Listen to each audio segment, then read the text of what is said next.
tunakutukuza, tunakuabudu Jehova, Mungu wetu na Baba yetu. Amen. Amen.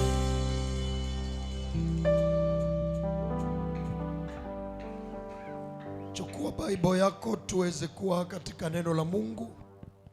Leo tunamshukuru Mungu kwa kibali na kwa neema Mungu ameachilia kwetu ili tuweze kuwa kwenye ibada hii ambayo Mungu ametuwezesha. Kwa hiyo tuna sababu zote za kumwabudu Bwana na tuna sababu zote za kumtukuza, kwa maana ni siku yetu ya kumwabudu Mungu, pia kumsikiliza.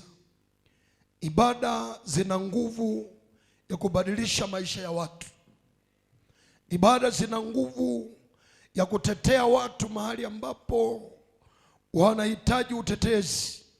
Ibada ina nguvu, ina uweza wa kukuvusha mahali ambapo wewe kwa nguvu zako huna jinsi ya kuvuka, lakini unapomfanyia Mungu ibada unaona unavuka kwa upesi. Ndio maana Mungu aliagiza, anasema kukitokea vita fanyeni ibada mbele zangu, na hiyo ibada itakuwa na uwezo wa kuangusha adui.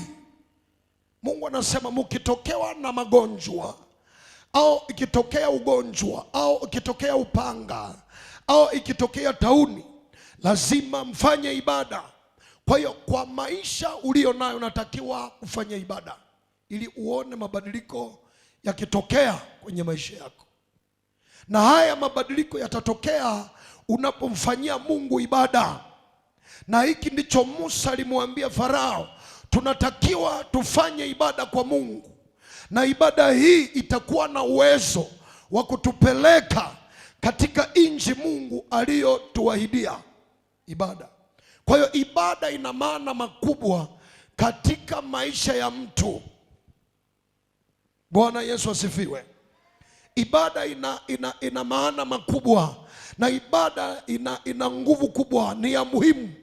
Ni ya muhimu kwa maana ukiangalia jinsi wana wa Mungu walivyokuwa waliotutangulia kutatua shida zao, waliinua ibada. Na ibada zikawa na uwezo. Mungu alipopokea ibada, alipoona wamemfanyia ibada, Mungu akawaangusha maadui mbele zao. Na wewe leo Bwana ataangusha maadui mbele zako katika jina la Yesu. Kwa hiyo ukiwa kwenye ibada usichanganyikiwe. Ukiwa kwenye ibada weka akili zako zote, weka mawazo yako yote kwenye ibada, kwa sababu Mungu anasema wakiwa wawili ama wakiwa watatu wanakusanyika kwa jina lake ili wafanye ibada, anasema yeye ni katikati yao. Wakiwa wawili wamekusanyika ili wafanye ibada kwa jina la Yesu, anasema niko pale. Anasema na lolote mtakaloliomba hapo nitalifanya, kwa sababu ni ibada. Ni ibada. Ni ibada. Ukiwa kwenye ibada usiangalie wewe, angalia kinachotoka madhabahuni. Fungua nami kitabu cha Kutoka mlango wake ule wa 2 na mstari wake ule wa 11, na tutaenda pia katika Waebrania mlango wake ule wa 11 mstari wa 24. Ni hapo vitabu hivi tunakwenda kwa visoma, lakini nataka nifundishe neno linalosema Musa akatoka akakataa kuitwa mwana wa binti Farao. Ndio neno nataka nilifundishe. Musa kukataa kuitwa mwana wa binti Farao, au kwa namna nyingine kutoka kwenye kambi ya shetani na kwenda kwenye kambi ya Mungu. Bwana asifiwe. Kutoka kambi ya shetani na kwenda kwenye kambi ya wana wa Mungu, au kutoka kwenye dhambi na kwenda katika kambi ya uzima, kwa sababu kambi ya uzima ni kambi ya Yesu Kristo. Duniani kuna falme mbili ambazo unatakiwa ujue. Kuna falme mbili ambazo unatakiwa ujue, na falme hizi mbili ukiwa huwezi ishi bila falme mmojawapo katika dunia. Dunia inagawanyika, ina falme mbili. Kuna ufalme wa Shetani ambao asili yake ni dhambi, na makosa. Lakini pia kuna ufalme wa Yesu Kristo ambayo inasema Yesu alimnunulia Mungu watu wa kila lugha na taifa na kila jamaa kwa damu yake. Kwa hiyo kuna pia ufalme wa Mungu ambaye Mungu aliyeumba mbingu na dunia, na Yesu Kristo ndiye kichwa cha kanisa. Haleluya. Kwa hiyo ziko falme mbili ambazo ukikosa huku utakuwa huku. Huwezi ishi bila mfalme. Bwana asifiwe. Hauwezi kuishi duniani bila mfalme, haiwezekane. Ukikosa katika kambi ya Mungu, maana yake utakuwa kwenye kambi ya Ibilisi. Hiyo tu. Ukikosa kwenye kambi ya Ibilisi, maana yake uko kwenye kambi ya Mungu. Sasa nataka nifundishe kuhama au kutoka kambi ya uovu na kwenda katika kambi ya wana wa Mungu. Angalia hapa. Maandiko yanasema Musa alipokuwa mtu mzima, katika mstari kutoka 2:11 nasema, hata siku zile Musa alipokuwa mtu mzima akatoka kuwaendea ndugu zake, akatazama mizigo yao, akamwona Mmisri anampiga Mwebrania mojawapo wa ndugu zake. Basi akatazama huko na huko, na alipoona ya kuwa hapana mtu, akampiga Mmisri yule, akamficha ndani ya mchanga. Angalia katika Waebrania 11. Waebrania 11 na mstari wake ule wa 24 inasemaje hapa? Anasema hivi: kwa imani Musa alipokuwa mtu mzima akakataa kuitwa mwana wa binti Farao. Rudia hii neno. Anasema kwa imani Musa alipokuwa mtu mzima akakataa kuitwa mwana wa binti Farao. Kwa imani Musa alipokuwa mtu mzima akakataa kuitwa mwana wa binti Farao. Ina maana akakataa kuitwa mjukuu wa Farao. Maisha ya Musa yamegawanyika kwa hatua mbili au hatua tatu kubwa. Hatua ya kwanza, Musa anazaliwa. Na kuzaliwa kwa Musa, kama unavyojua, alizaliwa wakati watoto wa kiume wa Waebrania wanauawa, na wazazi wake wakamficha miezi mitatu. Na walipokuwa wameona kwamba hawana nguvu za kumficha, kwa maana miezi mitatu itakuja kutambulika, wakafanya mpango, wakamtengenezea kisafina. Walipotengeneza kisafina wakakiweka juu ya mto. Wakajua hapa kuna wakati watu wanakuja, watu wa muhimu au watu wa serikali au watu wa familia ya kifalme huwa wanakuja kuoga hapa. Kwa hiyo wakakiweka kinaelea juu ya maji, na wakaweka anayekichungulia. Miriamu akawa anachungulia kile kisafina ili aone kitakachompata mtoto. Na kwa sababu mpango wao Mungu aliuunga mkono, Mungu alikuwa amewapa hiyo neno, na Mungu akatangulia mpango wao, wakafanikiwa. Binti Farao akaja akakuoga, na alipoona kisafina kinaelea na mtoto analia, akatambua ya kwamba huyu mtoto ni wa Waebrania kwa sababu ni wa kiume. Kwa hiyo alipokuwa akijiuliza, Miriamu akatokea akamwambia, unataka huyu mtoto nikuletee mwanamke au mama katika wanawake wa Kiebrania aje akunyonyeshee? Akamwambia ndio, mlete. Ndio Miriamu akaenda, ita mama, tumefanikiwa, njoo hapa. Mama hakujitambulisha kama mamaye Musa, hakujitambulisha, lakini alikuwa ndio mama yake Musa halisi. Lakini kwa sababu kipindi kile kilikuwa kigumu, ndio wakapatana ili atampa mshahara. Kwa hiyo mama yake Musa akaanza kupewa mshahara kwa kumnyonyesha Musa, akaanza kupata mshahara. Sasa Musa alipokuwa umri wake umekata kunyonya, ndipo akamleta kwa binti Farao, na akawa katika nyumba ya Farao kama mjukuu wa Farao, na babu ya Musa aliitwa akawa ni Farao. Kwa hiyo Musa akawa ndio mjukuu wa Farao, na akawa babu yake ni Farao, na nchi ya Misri ikawa ndio nchi ya Musa, na familia ya Farao akapata jina la familia ya Farao. Sema amina. Kwa hiyo Musa alijulikana kwamba babu yake ni Farao, kwa hiyo alikuwa anaitwa Musa Farao. Na Farao angekufa, yule ambaye angetawala ni Musa, kwa maana yeye ndiye mjukuu wa Farao, ambaye na Musa akasoma elimu ya Misri. Akasoma elimu ya Misri, akasoma kila kitu, na akasoma sheria ya Misri, na akatumika kama mjukuu wa Farao, na kama ambaye amebeba jina la babu yake anaitwa Farao. Na Musa kawa ni mrithi wa familia katika familia ya Farao. Musa akawa ni mrithi. Ili uelewe kile Musa alichofanya, maandiko inasema kwa imani. Inasema kwa imani.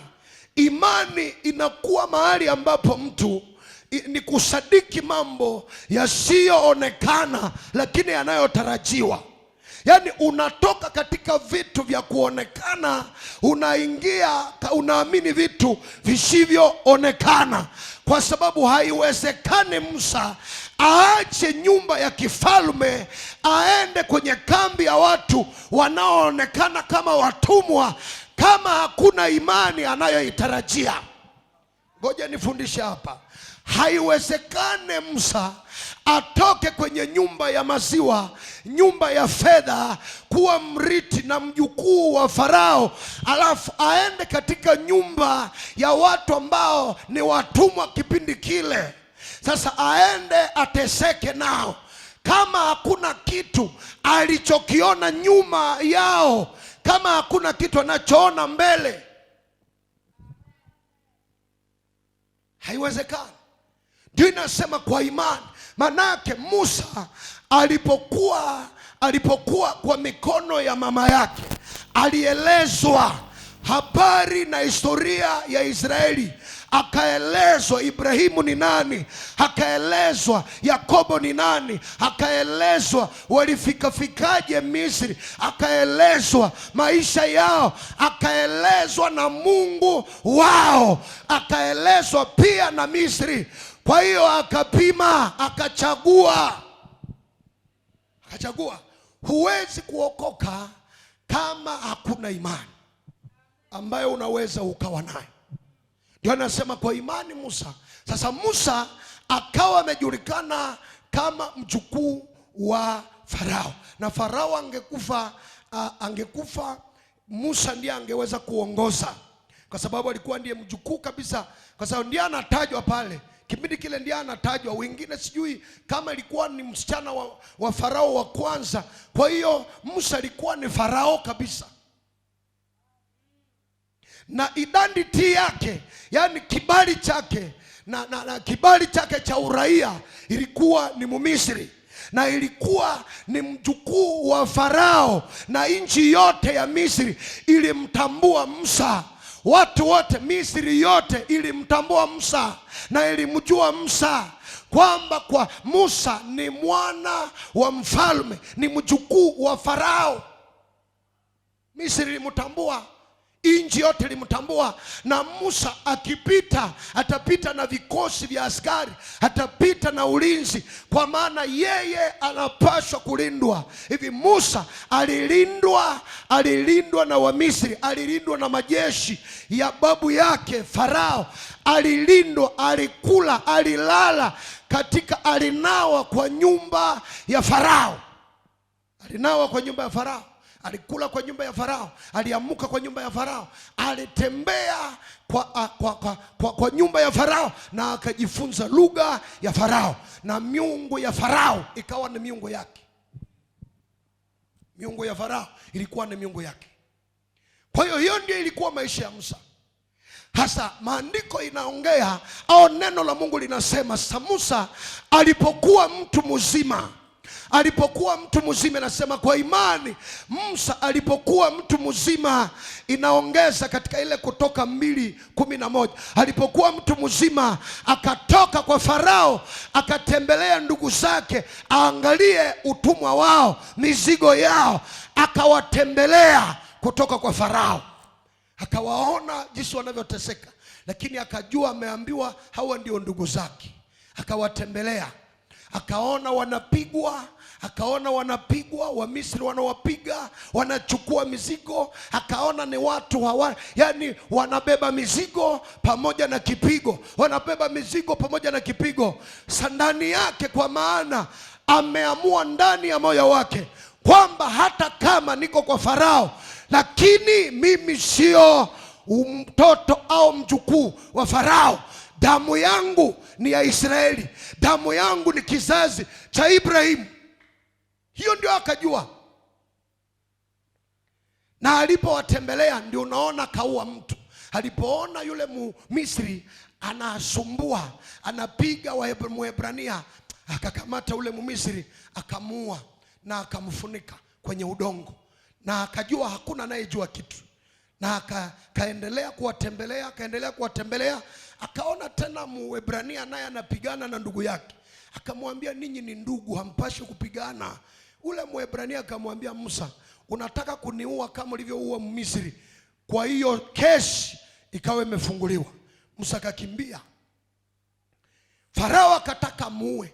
Farao akaambiwa, huyu Musa, hata kama yuko nyumbani kwako, hata kama ni mjukuu wako, huyu Musa ametambua kuwa yeye si wa nyumba yako, na ameanza kufanya tofauti na vile sheria ya Misri inavyofanya. Hebu tumkamate, tumuue. Farao akatafuta kumuua Musa, Musa akakimbia. Hiyo ndio siku Musa aliyotoka katika nyumba ya Farao. Hasa neno la Mungu linasema ilikuwa kwa imani akakubali kuiacha nyumba ya kifalme, nyumba ya chakula, nyumba ya mambo makubwa mazuri, aende kwa watu wanaotegemea imani, kusadiki yasiyoonekana, yanayotarajiwa. Akaacha vinavyoonekana na akaenda katika nyumba ya watumwa.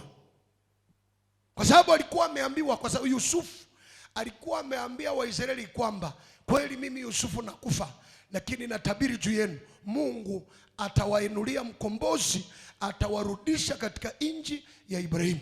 Kwa hiyo hata huku Misri sio kwenu, Mungu atawasaidia na Mungu atawakumbuka, na siku moja mtarudi katika nchi yenu wenyewe. Hii ndio Yusufu, unabii wa Yusufu aliyouacha. Kwa hiyo huu unabii wakaueleza.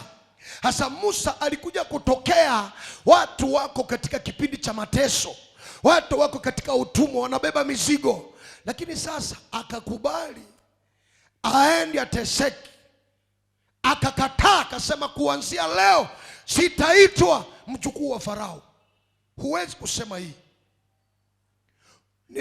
Kuna watu ambao unaweza ukamfundisha Injili, unamuonesha neno la Mungu, lakini anakuambia hii nyumba ninayopanga hii ni mume wa mtu amenijengea.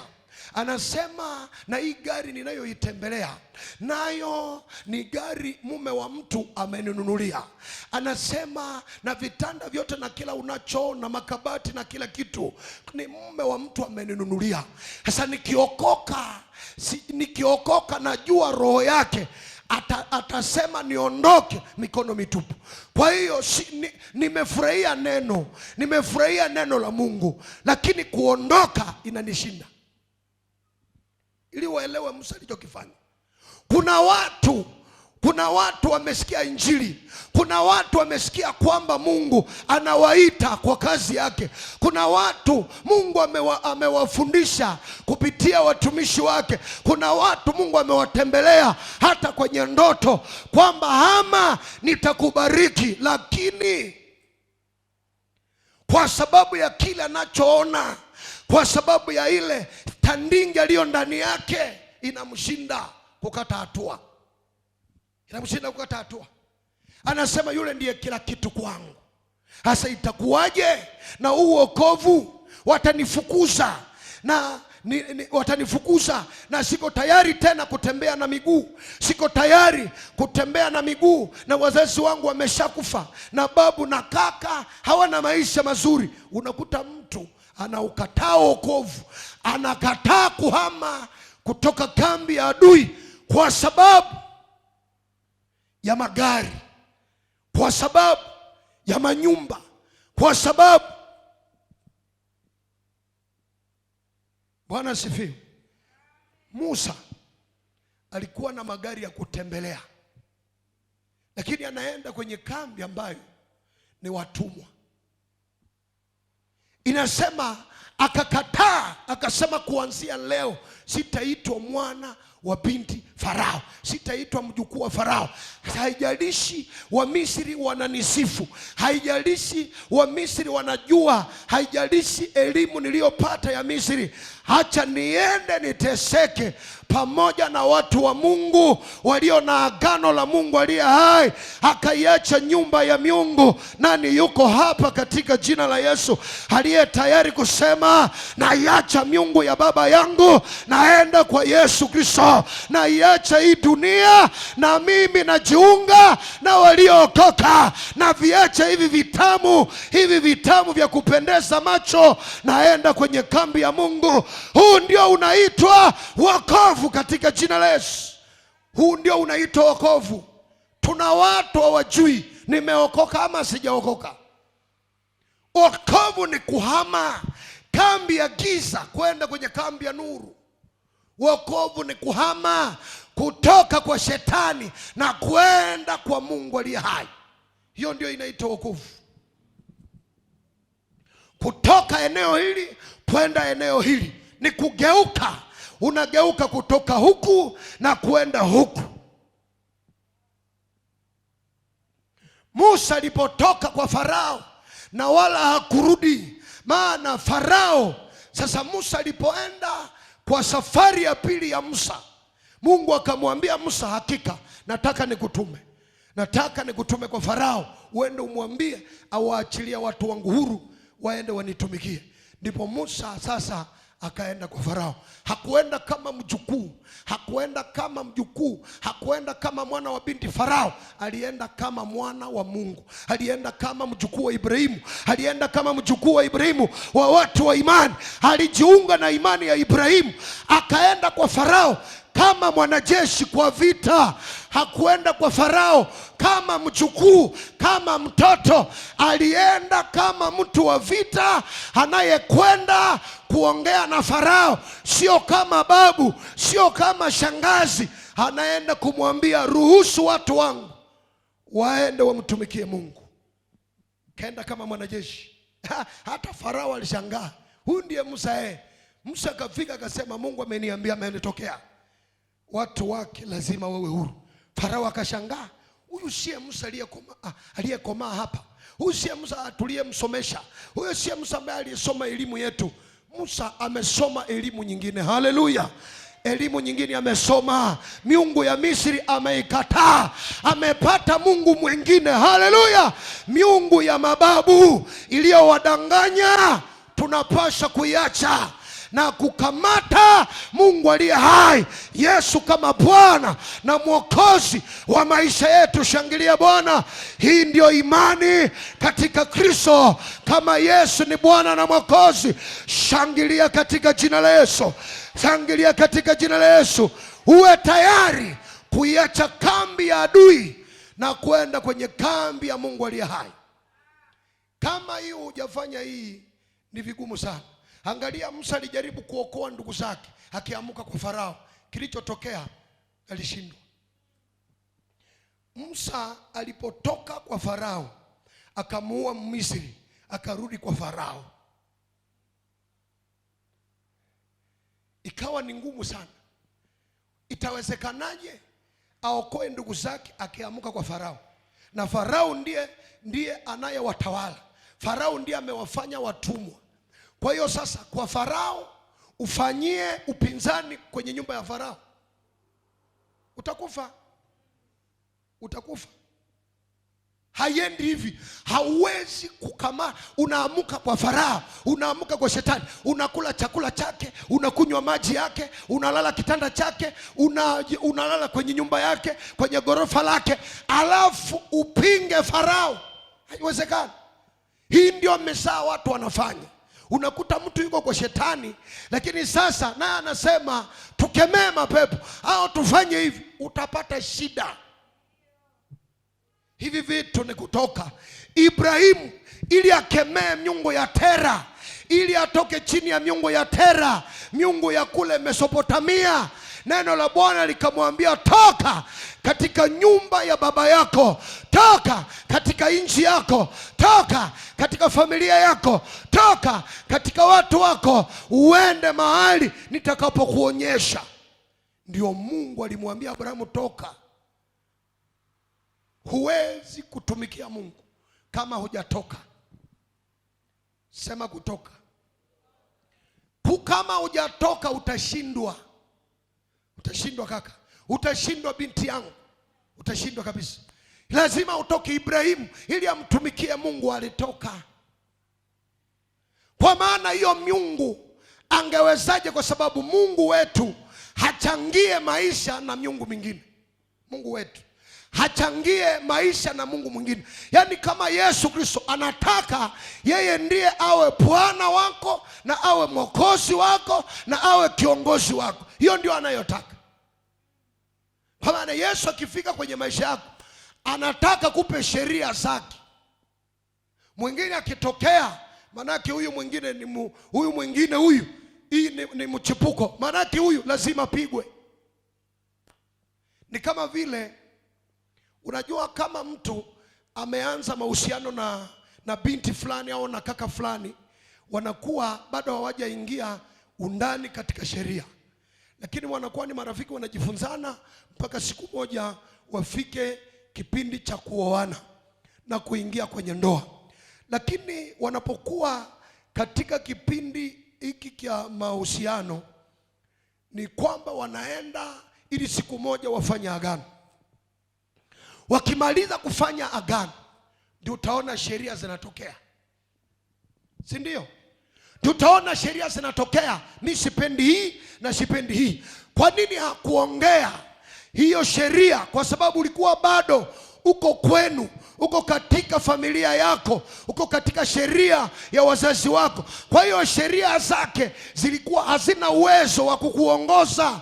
Lakini wakati umefika kwake, ndio unasikia anasema tutaenda hivi, tutaenda hivi, tutaenda hivi, kwa sababu ameacha kutosha kwenu, si ndio?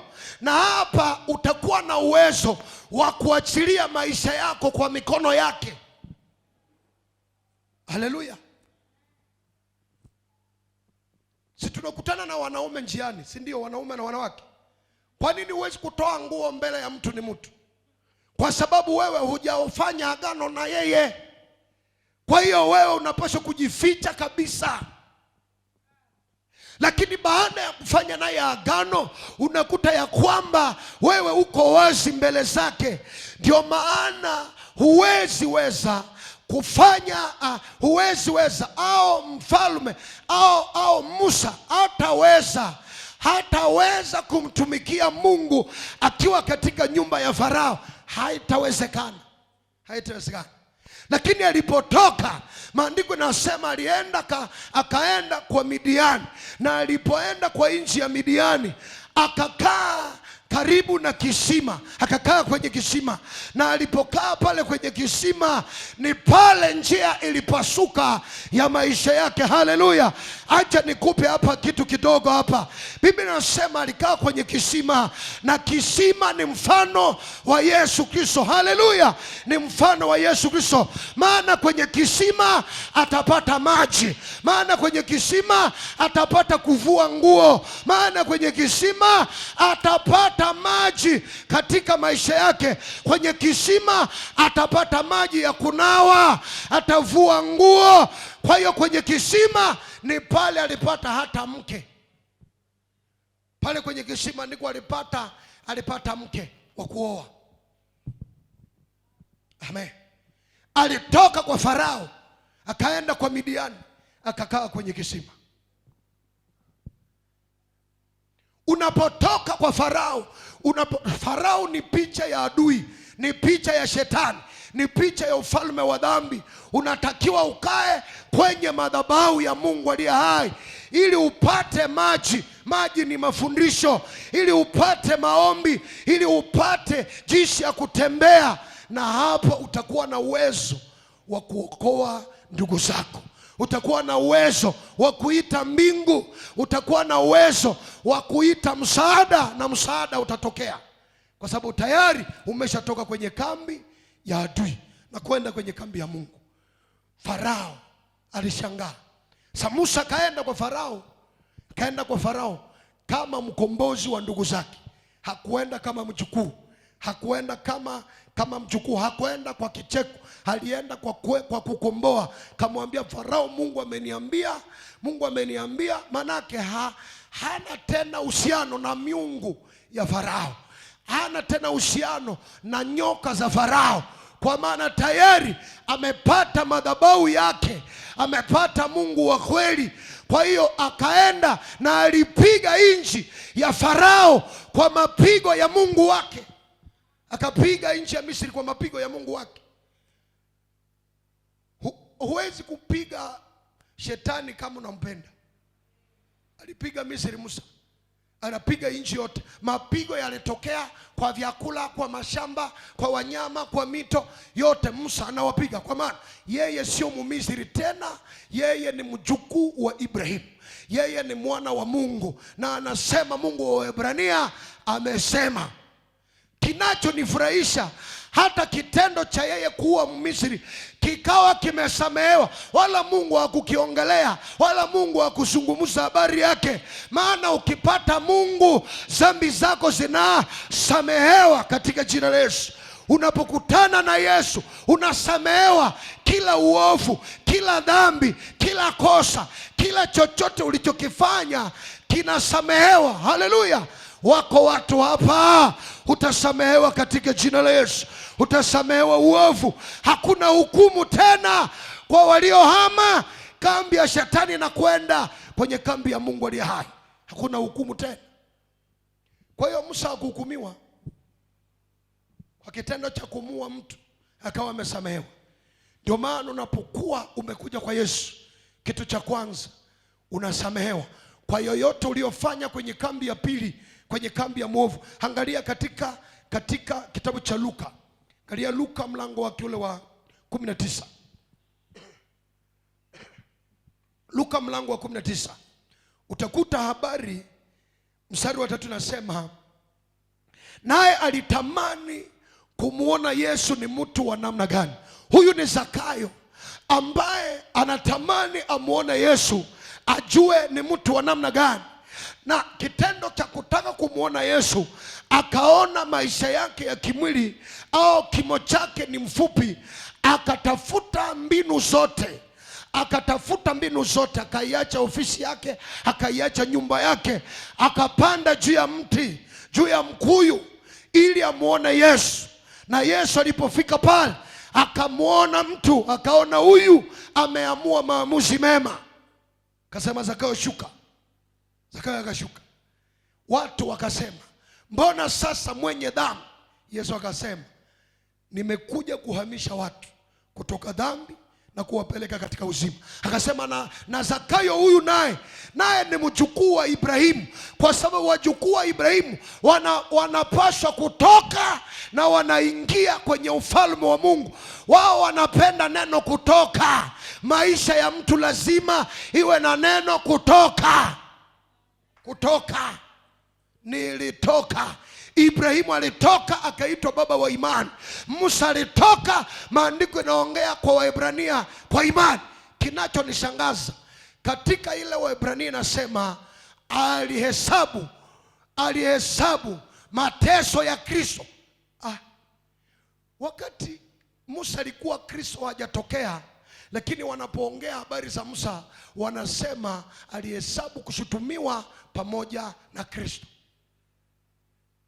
Kwa hiyo ilikuwa katika ulimwengu wa roho ya kwamba wote watakaomfuata Yesu Kristo watatoka kwenye kambi ya dhambi na wataingia kwenye kambi ya uzima ambayo inaongozwa na Yesu Kristo.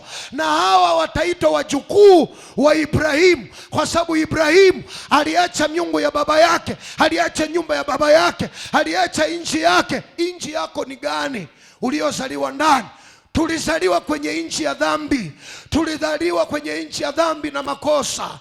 Tulizaliwa katika nyumba ya dhambi. Lakini tunapokuwa watu wazima, tunaamua tuende kwenye kambi ya Mungu. Tunaamua tuende kwenye kambi ya Mungu. Alipokuwa mtu mzima, manake alipoelewa kila kitu kwa nafasi yake. Mtu ambaye amejielewa anajua nimeumbwa na Mungu.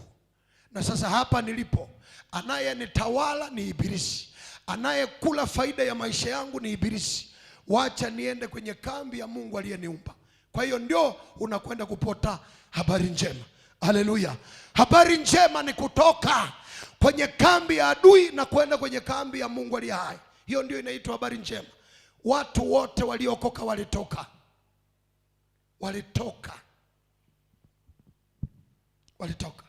Zakayo akaamua atoke kambi ya uovu, akatafuta Yesu.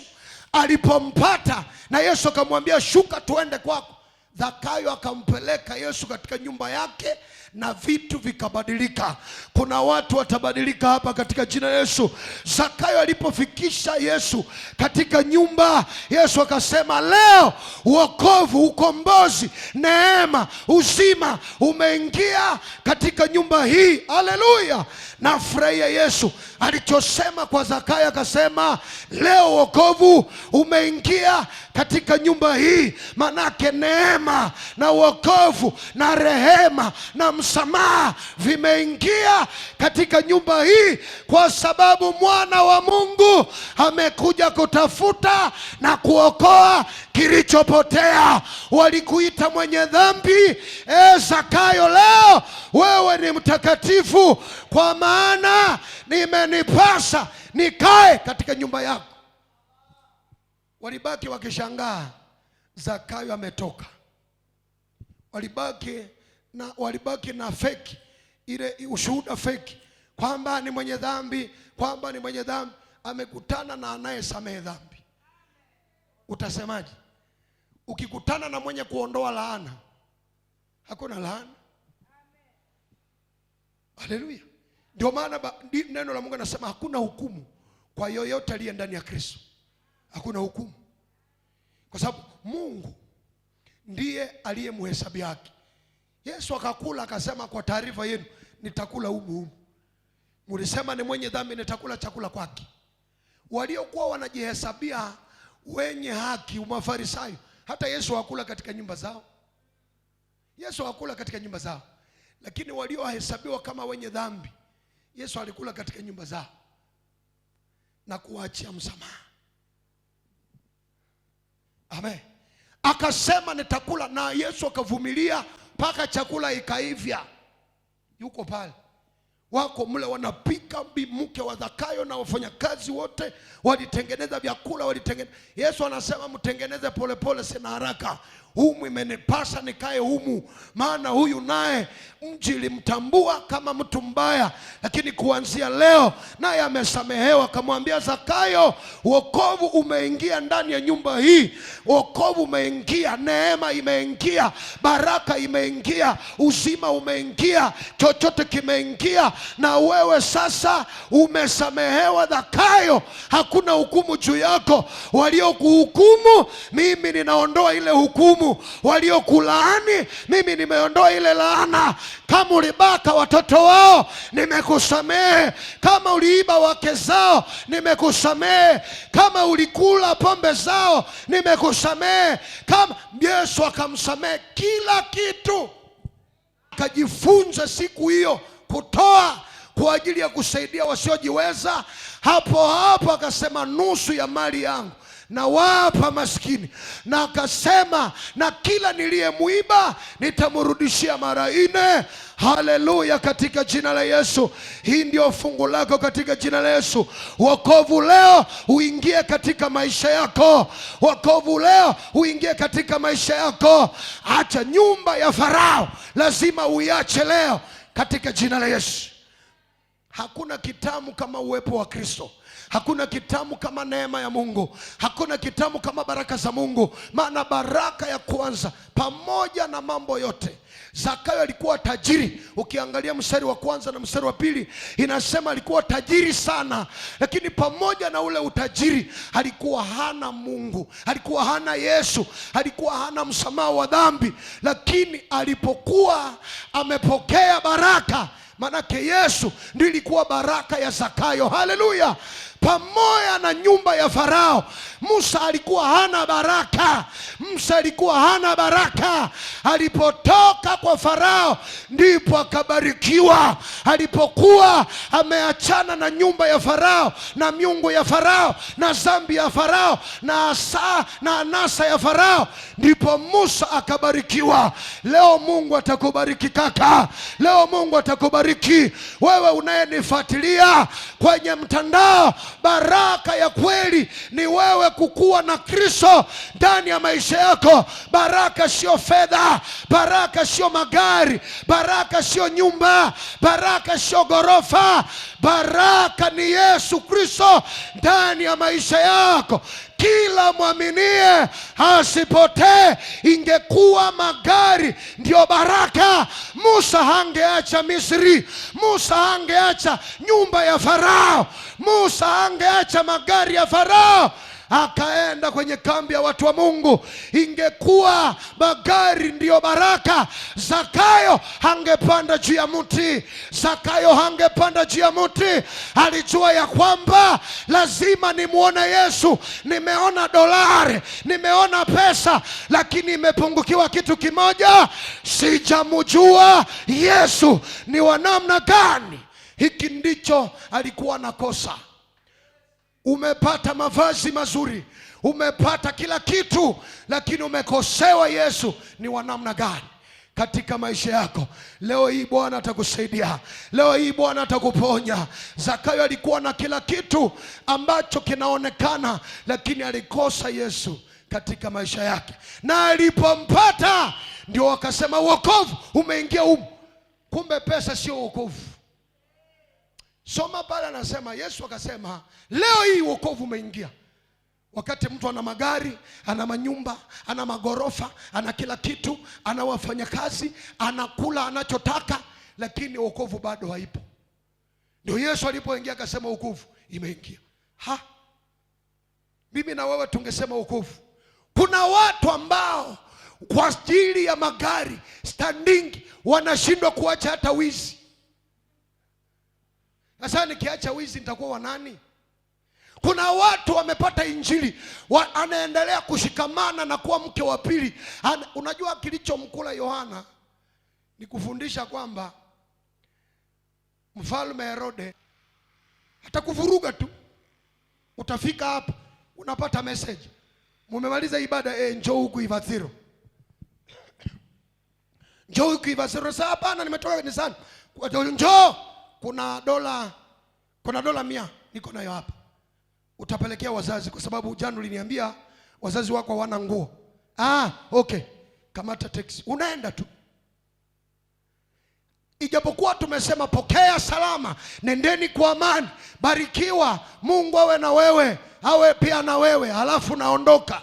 Hakuna Mungu wakati ambapo shetani anatawala. Hakuna amani, hakuna baraka. Pesa sio baraka, pesa sio baraka, ni mafanikio. Baraka ni Mungu mzima katika nyumba yako, katika maisha yako. Kwa maana hata walipobeba vitu vya Ayubu, kwa sababu Mungu alikuwa pale, alirudisha kila kitu maradufu. Haleluya! Alirudisha kila kitu, kwa sababu waliondoa vitu, hawakuondoa Mungu kwenye maisha ya Ayubu. Ndio akasema, najua baada ya kuchukua kila kitu mtetezi wangu atasimama, na najua ngozi yangu imeharibika, lakini najua Bwana atafanya kila kitu kuwa kipya. Bwana akamrudishia ngozi, akamrudishia utajiri, akamrudishia watoto, kwa sababu Mungu alikuwa pale. Ndio maana kama unapita kwenye jaribu la kazi, kama Mungu yuko pale, hakuna shida. Angalia kaka, walipokuwa wamemuondoa vazi kwamba na kusingiziwa kwamba amebaka, haikuwa neno kikubwa, amejiponya na mtego. Lakini hata kama wamebaki na nguo, lakini Yesu au Mungu alikuwa ndani. Haleluya! Sasa hawakubeba kweli. Mke wa Potifari alibeba nguo, alikuwa na nguo, alikuwa na kanzu, lakini maisha hakukuwa na Mungu wa Yusufu. Hata Yusufu alikuwa yuko uchi, lakini Mungu alikuwa ndani yake. Haleluya! Na kwa sababu walibeba nguo, hawakubeba uzima, hawakubeba baraka. Alienda gerezani akapata kibali, alienda gerezani akatafsiri ndoto. Alipotafsiri ndoto na ikatimia kama alivyotafsiri, manake network ya mbinguni, rezo ya mbinguni, network ya mbinguni ilikuwa naye, pamoja na ile dossier, pamoja na ile dosari, pamoja na ile kesi ya kubaka, lakini alikuwa na Mungu. Alikuwa na Mungu. Kilichomuinua sio wazazi wake, kilichomuinua sio kujulikana na watu, kilichomuinua sio kujileta kiherehere mbele. Ni Mungu alikuwa ndani yake, ni Mungu alikuwa ndani yake, na huyo akamtetea. Baada ya miaka 2 akiwa gerezani, Farao akaota ndoto, wachawi wakashindwa, walozi wakashindwa, maana hawana Mungu wa kweli. Wakatafutalia na Mungu wa kweli, na aliye na Mungu wa kweli akaitwa Yusufu. Na alipoishwa Yusufu, wakasema hutasimama mbele ya mfalme bila nguo. Akasema, sasa mbona nguo yangu ilibakia kwa Potifari? Mbona nguo ilibakia kwa Potifari? Wakasema utapata nguo nyingine. Haleluya, haleluya. Mke wa Potifari akabaki na nguo, lakini Yusufu akapewa nguo zingine, akasimama nazo mbele ya mfalme. Hakusimama uchi, alisimama na mavazi mazuri, amenunuliwa kwa pesa za Farao, kwa pesa zao, kwa sababu hakutoa pesa za kununua nguo Yusufu. Nguo alizoinuliwa nazo zilinunuliwa na watu wa Farao. Bwana asifiwe. Hiyo ndio faida ya kutembea na Mungu. Kwa maana Yusufu alikuwa ametoka kwenye kambi ya dhambi na kuingia kwenye kambi ya Mungu. Ndio hata kama alipopata jaribu la kuondolewa nguo, lakini hawakuondoa Mungu ndani ya maisha yake. Shetani hana uwezo wa kuondoa Mungu ndani ya maisha yako. Anaweza akaondoa mteja, lakini tena ukiomba Mungu atamrudisha, atawarudisha sasa double, atawarudisha. Akiondoa mteja moja, Mungu anarudisha zaidi ya 10, mpaka shetani anachanganyikiwa, anasema sikufanya kitu.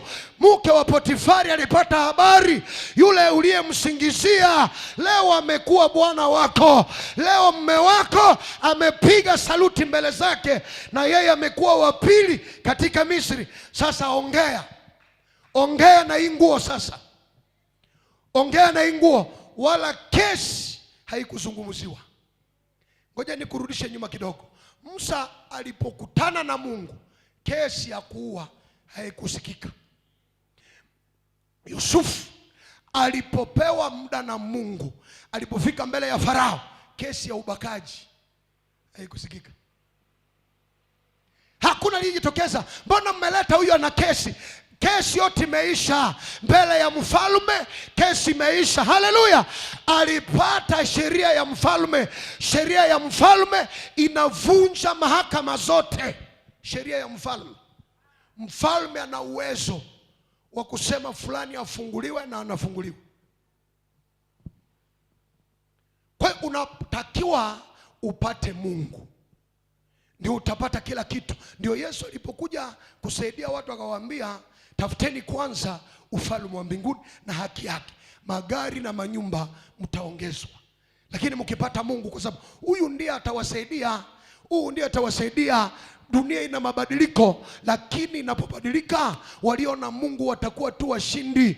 Ndio maana unaona Yusufu anashinda mahali mama hayupo, anapata ushindi, anainuliwa. Hakuna shangazi, hakuna mjomba, hakuna yeyote aliyemletea maua. Mungu akaruhusu wa Misri wamletee maua. Farao akampa mkufu, Farao akampa maua, Farao akampa mkufu, kwa sababu mama hayupo, ndugu hayupo, watu wote hawapo. Mungu akainua roho za waliokuwa pale, wakasema tupate mtu kama huyu wapi, ambaye Mungu aliye hai anaishi ndani yake. Huyu ndiye atatuongoza, huyu ndiye atatutawala, huyu ndiye ataongoza maisha yetu. Akaongoza. Potifari alikuwa pale, hakufungua mdomo wala mke wake. Ndio sasa Yusufu alipokuwa mtu mkubwa, ndio wakaja kuomba msamaha. Ndio ikagundulika kwamba alisingiziwa. Na Yusufu wala hakumweka gerezani. Yusufu alikuwa mkuu wa nchi. Mwanamke alijua walikuja kuomba msamaha, kwa sababu yeye ndiye rais. Kaza Farao akasema anasema wewe nchi yote inatawaliwa na wewe, majeshi yote na kila mtu yote na nchi nzima. Mimi tu ndio nitakuwa juu yako, lakini watu wote wako chini yako. Potifari na mke wake, majeshi yote chini yako. Sasa unafikiri huyu mama sasa ndio mama kaongea ukweli. Mama akaongea ukweli. Siku ya ukweli inakuja katika jina la Yesu. Usiogope, siku ya ukweli inakuja. Na ile siku ikifika, aliyeongea uongo yeye mwenyewe ataongea vizuri. Atasema ilikuwa uongo, munisamehe, sikujua, nilitumikishwa, ilikuwa dhambi. Siku ya ukweli inakuja kwenye maisha yako. Siku ya ukweli, siku ya amani, siku ya ukweli inakuja katika jina la Yesu. Kama ungali unajitetea, hakuna naye kuelewa. Ngoja muda uje, muda yenyewe itakutetea. Simama kwa miguu yako, simama kwa miguu yako.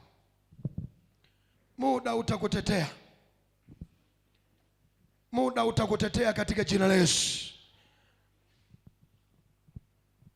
Inua mikono yako mbele za Bwana na uwe na moyo wa kuomba.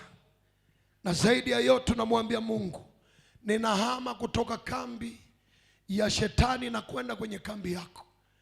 Baba, nishikilie kwenye kambi yako. Nahama. Musa aliacha vitamu. Kuna wengine hata vile ambavyo hutaki kuacha ni vitu vya hovyo kabisa. Vitu vya hovyo tu. Vitu vya hovyo kabisa. Unashindwa kuokoka, unashindwa kumpa Yesu maisha. Ni vitu vya, ni uongo tu. Ka uongo ambako haupokei chochote. Wengine waliacha manyumba. Mtu anaacha ufalme, anaacha magari. Wetu ni uongo. Unajua kuna watu wengine yani watakuambia na unashindwa kuokoka. Ulishindwa kuokoka juu ya nini? Kwa hakuna na babiana ambao wanakupenda ni wafuta bangi. Yani hakuna hata mfanyabiashara wa muhimu kabisa. Yani unakuta kwamba hata kwenye ulimwengu wa dhambi wewe ni wa chini, wewe ni wa bei chini kabisa. Hata kwenye ulimwengu wa dhambi wewe kabisa huwezi pendwa na wagari, unapendwa tu na wa miguu kabisa, naye anajaa vumbi ndio anakuja kusemesha maisha yako. Yaani unakuta kwamba kuna wengine, yaani na shetani anasema huyu sasa huyu alikataa. Wewe alikataa kumtumikia Mungu bure. Musa atakwambia mimi niliacha nyumba yenye iko na kila kitu, nikiogelea kuko ma swimming pool, manake mapisine ziko kwa Farao, nikaziacha nikaenda kwenye watu wa Mungu. Unauliza Zakayo, nakwambia mie nilikuwa tajiri lakini nilikuwa sina Mungu, na nilipambana mpaka nikapanda juu ya mti. Tajiri anapanda juu ya mti. Unajua kwamba wewe ukishindwa kuokoka ni uongo tu. Yaani wewe ni uongo tu, kuongea maisha ya wengine ndio inakushinda kabisa. Yaani unakuta wewe ukipendwa ni wavuta bangi. Yaani unakuta kwamba wavuta bangi ndio wanakufuatilia. Wavuta bangi ili wakupeleke mimba na wakupeleke. Wavuta bangi. Unakuta tu ni mabayana wana kazi kabisa, hana kazi. Hana kazi kabisa. Anataka kufanyia kwa mazoezi. Unakuta vitu vya ovyo kabisa, afanye mazoezi. Lakini ukweli kabisa uko wa bei chini hata kwenye ufalme wa shetani. Huna cheo. Yaani una cheo. Kuna makaba wengine wako na magorofa, lakini wewe huna cheo kabisa. Wewe tu ni kusema na wapi, unasema tutangoja tuingie tu mumeti. Yaani unakuta kwamba wewe kabisa na kwa shetani, yaani wanakuonyesha wewe tu ni nani, tutafute kuliko pelusi au tutafute kuliko na kinyumba ambako hakijajaa. Yaani unaona kwamba ni shida. Na kwa shetani bei chini. Inua mikono yako juu, okoka. Sema, Bwana Yesu, ninakushukuru kwa kifo chako msalabani, ndio uponyaji wangu, na damu yako iliyomwangika imeniondolea dhambi na makosa. Kuanzia leo ninaamua kuhama kutoka kambi ya shetani, kutoka kambi ya dhambi, na kuenda kwenye kambi ya waliookoka. Yesu Kristo, kuanzia leo na kupokea uwe Bwana na Mwokozi wa maisha yangu. Ulifute jina langu kwa kitabu cha mauti, ulifute jina langu kwa kitabu cha mauti, uliandike upya jina langu kwa kitabu cha uzima wa milele. Asante Yesu kunifungua. Asante Yesu kunipokea katika jina la Yesu Kristo. Shangilia Bwana kwa makofi. Umesamehewa, umefunguliwa, umewekwa huru. Inua mikono yako nikuombee sasa. Baba, ninaombea hawa watu ambao wamekupokea kama Bwana na Mwokozi wa maisha yao, wengine kwa njia ya mtandao ambao wanatufuatilia, na waombea nguvu, maisha ya wokovu ikawe sehemu yako. Popote ulipo umeokoka. Kama umeomba ombi hili umeokoka, na jina lako limezimwa, limefutwa kwenye kitabu cha hukumu na limeandikwa katika kitabu cha uzima. Na ninakuombea nguvu ya wokovu. Roho Mtakatifu akufunike na akuongoze, akupe kiu, akupe njaa ya neno la Mungu, na kuomba ukaribie madhabahu. Umesamehewa kila dhambi na kosa ulioifanya, imesamehewa. Na magonjwa yaliyokuandama, yaliyokufuatilia kulingana na dhambi, na ifuta juu ya mwili wako, na ifuta juu ya kichwa chako, na ifuta juu ya jina lako. Magonjwa yote uliopokea kwenye dhambi, kwa sababu umeokoka, kwa kitendo cha kuokoka, na yazima juu ya maisha yako. Pokea ushindi, pokea uzima, pokea ukombozi, pokea salama, pokea amani. Tayari unaye Yesu Bwana wa salama. Tayari unaye Yesu anayebariki. Tayari unaye Yesu anayezidisha. Tayari unaye Yesu anayelinda. Tayari unaye Yesu anayeponya. Tayari unaye Yesu aliye njia na wokovu na uzima. Pokea nuru, na kama wewe ni mgonjwa, pokea uponyaji. Na kama wewe ni kiziwi, pokea kusikia. Kama wewe ni bubu, pokea kuongea. Kama umepooza kwenye kitanda cha magonjwa, ulikuwa umepooza, simama na ubebe kitanda popote ulipo. Natangaza, beba kitanda chako na uinuke. Wewe sio mgonjwa tena, katika jina la Yesu. Ugonjwa wowote wa ibilisi, wa laana, wa kipigo, ondoka kwenye maisha mtu. Pokea amani, pokea amani, pokea ushindi, pokea ushindi katika jina la Yesu Kristo. Nimeomba na kushukuru, na sote tuseme amen. Shangilia Bwana kwa makofi, piga yowe mpaka walio mtandaoni wakusikie. Piga yowe, piga yowe, piga yowe. Amen.